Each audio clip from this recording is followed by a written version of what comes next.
tayo. At naghihintay kami ni ating nito.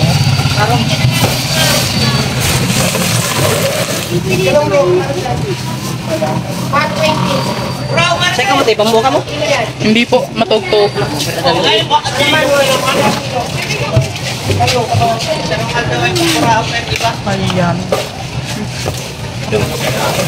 Ayan.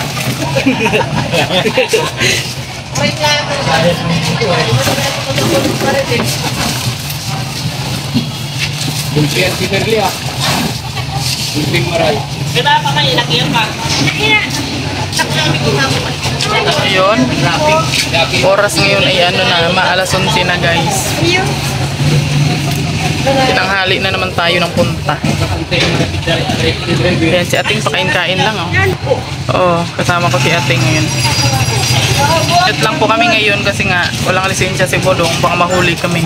May impound pa yung motor ni Alex Librada, diba?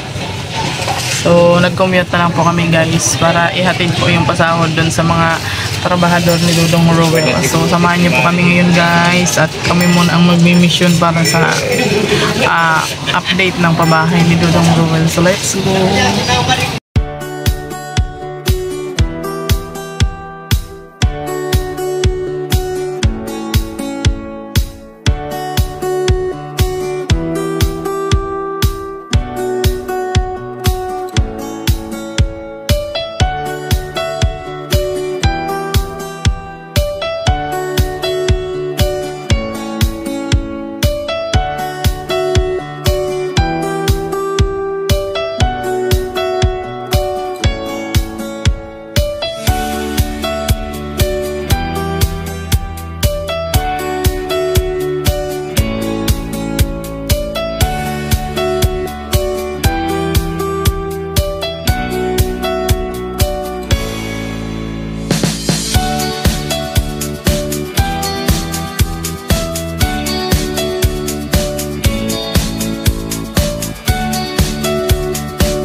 So ayan po, muli po tayong bumalik dito sa pabahay ni Dudong Rowell.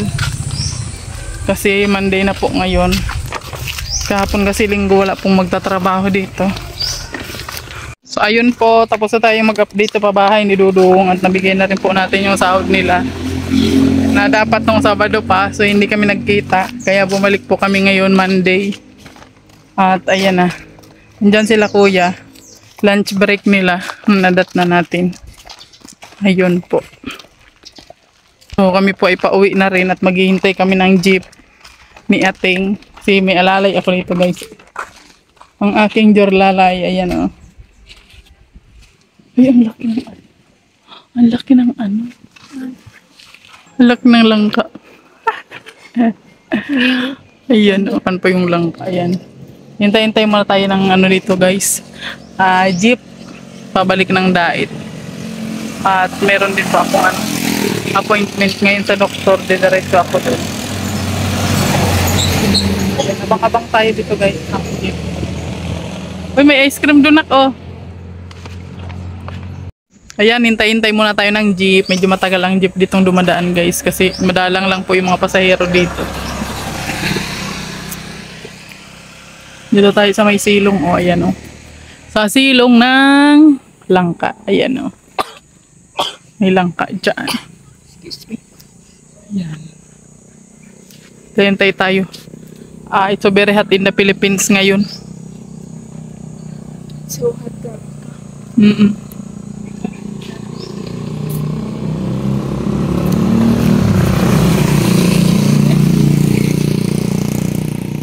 Medyo maano yung ano dito, yung jeep dito kasi ang mga pasahero dito guys, ano lang, Kunti lang po, kunti lang yung naluwas sa dait. Kunti lang din yung napasok dito. Ayan. Grabe, ang ganda na po ng bahay ni ni Nanay Francia, no. Syempre abangan niyo po yung upload ni Dodong sa update natin diyan kay Nanay Francia, at ako muna po yung nag-update habang nandun po sila sa Malalag at namamasyal-masyal, nag-enjoy at syempre nagcha-charity rin po sa kanilang mga binalikan kasi ni Dodong yung kanyang mga beneficiary doon sa Malalag. Syempre suportahan po natin sila doon, guys. Panoorin po natin yung kanilang mga video. Ayun yung kanilang mga buhay na mga na mga adventure doon. Grabe, no. Ang daanan nila doon, grabe. Talagang talagang